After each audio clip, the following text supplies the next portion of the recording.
Okay, fellow Bronco enthusiasts, I need your input. I have been working real hard, pulled out the 3-speed. I cleaned up the tunnel area, ground it down to steel, primed it.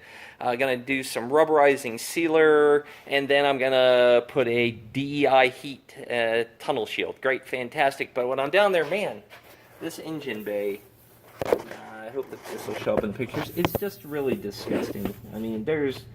I must have pulled 20 pounds of sand and gravel just out of the tunnel area.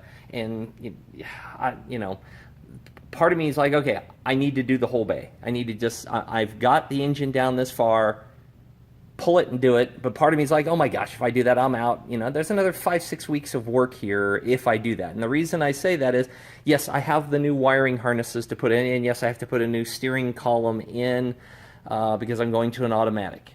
And then I'm going to be pulling out the radiator, the manual choke, and all this other stuff because I'm going to Vintage Air, and they have a port that you're going to put up here. So I'll get to that. And then I can move on to the interior.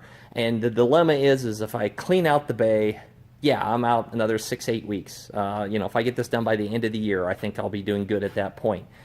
And what I mean by that is I've got the interior to do as well.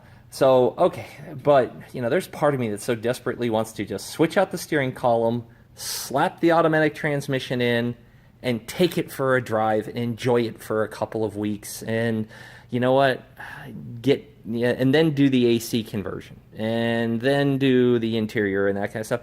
But part of me knows in my heart, if I don't do the engine right now, I'm going to replace the wiring in the entire truck, all this stuff.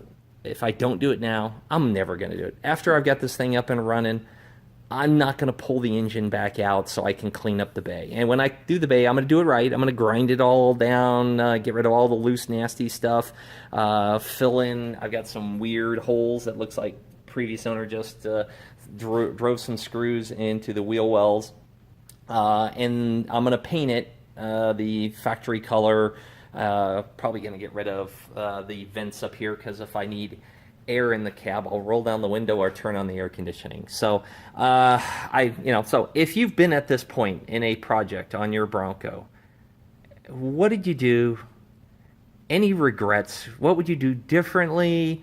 And like I said, there's this little boy in me that wants to go for the drive, and there's the man in me that says, hey, you know what you need to do. Suck it up, Buttercup, and just get it done.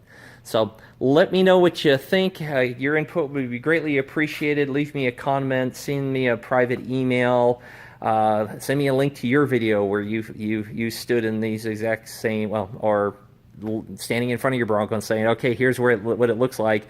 Here's what I did. I would appreciate it. So your input would be appreciated. I am not going to be working on it next weekend. I am going camping with the family. So I don't have to make this decision for 2 weeks. But in the meantime, yeah, I need to go get an engine hoist. I need to do a whole bunch of other things to get ready if I'm going to pull the engine out, because I am not equipped for that. So thanks for watching, and would appreciate your input. Everyone have a great and safe time.